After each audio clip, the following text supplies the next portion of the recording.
We did try to do it. And I think the worst tongue lashings I got in my life was on the road up here to Gettysburg when I bought fresh produce from these Pennsylvania farmers' lives. They didn't want our money, and I got the worst tongue lashings in my life. And Major Fairfax and General Longstreet and the others like to tease me about that the rest of the time I was in the Army. So you had a good relationship with General Longstreet? Yes, I found him to be a very fair and just man. I was with his Corps 3 weeks, and he ordered me to issue 3 days' worth of rations. Well, in the interest of conservation, I only issued 1 day's worth of rations. And for my independent thinking, I got a letter of reprimand. A few weeks later at Fredericksburg, he commends myself and Captain Manning, the signal officer, for our part in the Battle of Gettysburg in his report to Richmond. He was a fair man. General Longstreet was one of these people, if you asked him a question, he'd give you a straight answer, and he wouldn't mince his words. And later on, he admitted he thinks that's how he got off to a bad start with President Davis. Because when Davis asked his opinion, he was just being polite, and Longstreet said, I should have kept my mouth shut and let General Lee answer that question. But he realized it after the fact and the damage was done. Being a lawyer, we all know it's not what you say, it's how you say it a lot of times. And General Longstreet was probably the best general on the field. He was very much aware of our limited resources, and he refused to waste any of his men in anything he considered to be a frivolous display.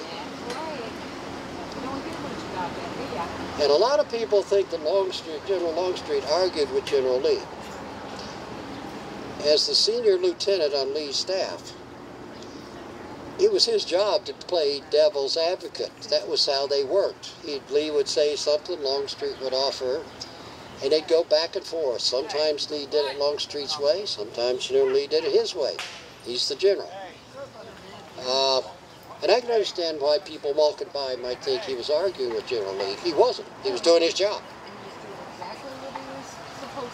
Yes, ma'am. Did General Longstreet ever play any tricks on you, Major, as far as you know it? No, he never got me, because Major Fairfax and I were actually the practical jokers in headquarters. We tended to get everybody else first. Well, my son Ralph Jr., he was in his first year at Annapolis when Georgia left the Union. And I already had a letter from the commandant that Ralph Jr. had earned 48 demerits. Failed room inspection, failed weapons inspection, throwing spitballs at the teacher, and skylarking in the mess hall. Whatever that means. Nothing new under the sun. Right, and it was his first semester. So, yes, sir. How'd you get along with the quartermaster as far as requisitioning wagons? We got along quite well. In fact, after Sharpsburg, we got so many new wagons from Harper's Ferry, you would have thought we went to the Union quartermaster and filled out a requisition and he gave us a new train. All of the wagons were brand new, great shape, new mules, fresh harnesses. It's just that all the wagons had U.S. branded in the side of them. We left them our old wagons, we traded. Yes, sir.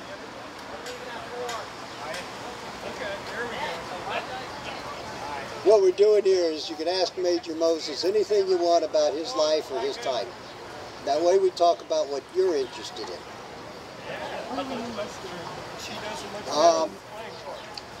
I wasn't mustered out. On May the 5th, 1865, in Augusta, Georgia, I fulfilled the last orders given to me by General Johnston, and that was to deliver $30,000 in gold bullion to the federal authorities in Augusta to feed our boys coming home and buy medical supplies. And I shook hands with General Moulineau. He and his boys were from Boston. Very nice man. He received me with honors. Had him sign a contract where he agreed to disperse $2,000 to the hospital and $28,000 to our boys. 2 copies. I kept a copy, left a copy with him. I was a lawyer.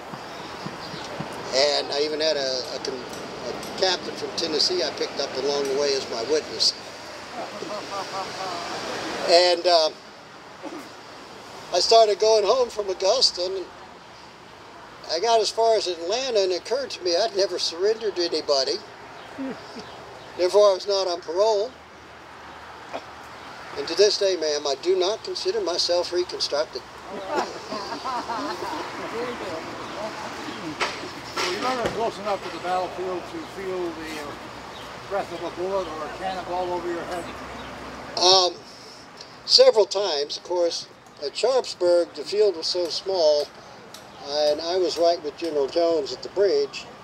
It was hard not to feel it. And I actually saw General Longstreet and his staff manning a cannon at that battle because all the men had been killed. And well, the first time was at Beaver Dam in the peninsula. I had a fishing friend in Richmond, Colonel Claiborne. And we got out fishing that morning, and as riding back to camp, we hear the sound of battle. And Claiborne says, "Hey, Ralph, let's go see the elephant."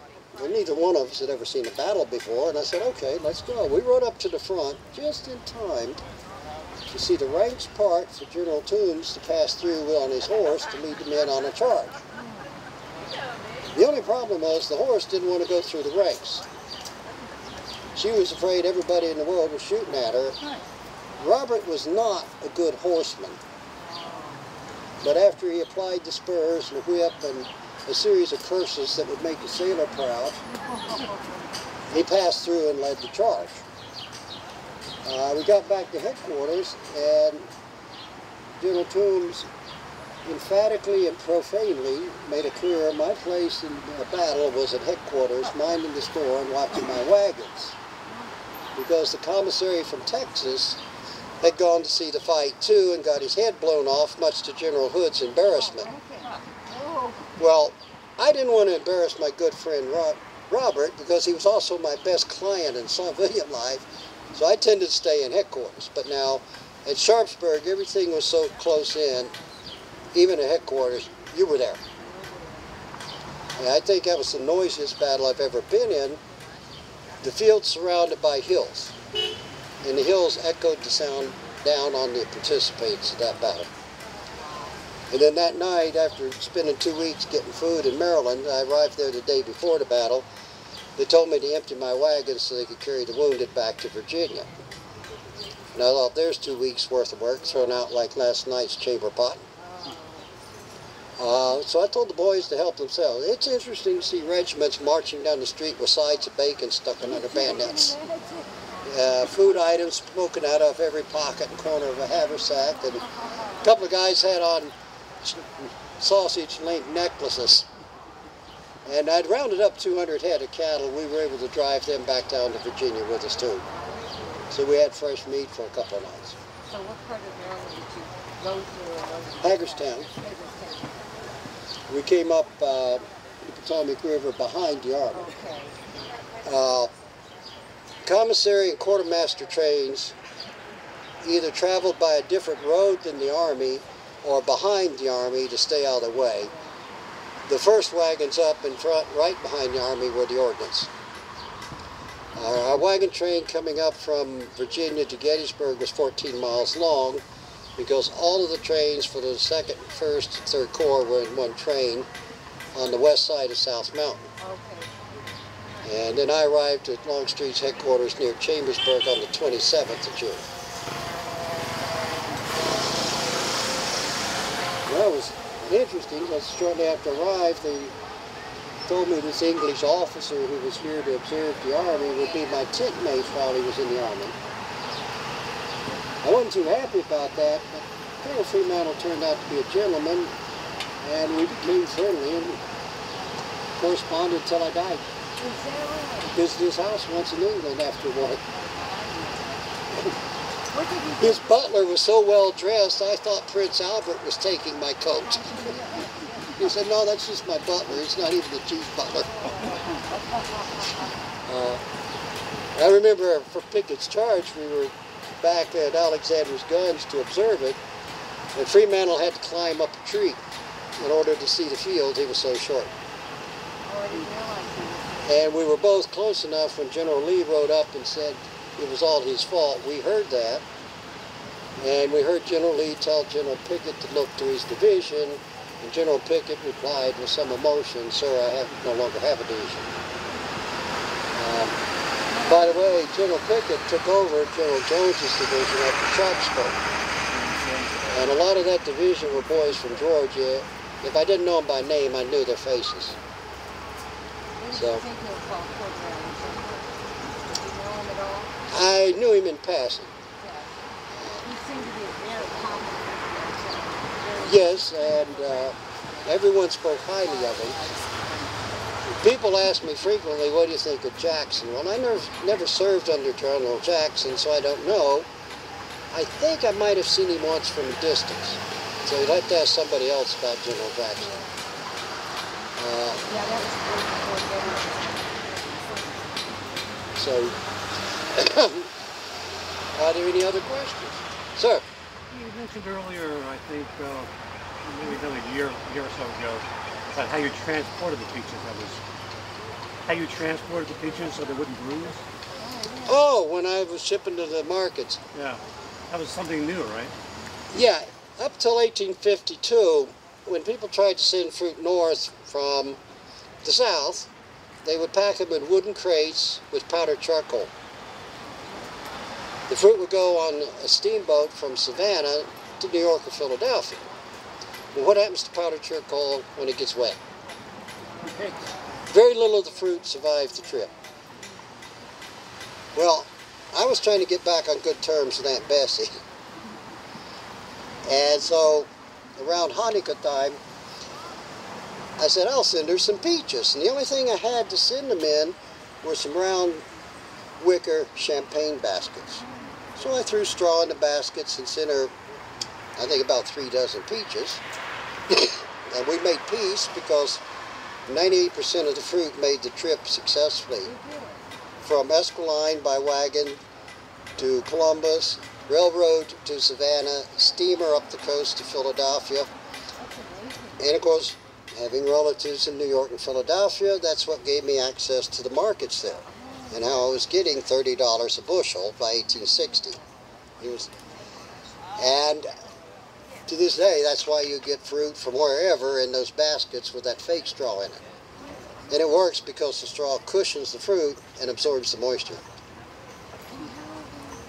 And Mr. Avery, in his book, The History of Georgia, gives me credit for starting the Georgia peach industry. So I actually consider myself a great imposter. I say, well, maybe I did, maybe I didn't, but they're giving me credit for it. Well, it sounds like the experiment worked. It did, and it was one of those things you discover by accident. Yeah. Are there different types of peaches? Yes, sir, they are, and I'm not up on everything right now. They're similar to apples. They have different types of... Yeah. And it depends on what region you're in. The same peach might have a different name in, say, New Jersey than it does in Georgia. Yeah, it's a Jersey peach. Jersey fresh. Did you? Well, if there are no more questions, I want to thank you all for your kind attention.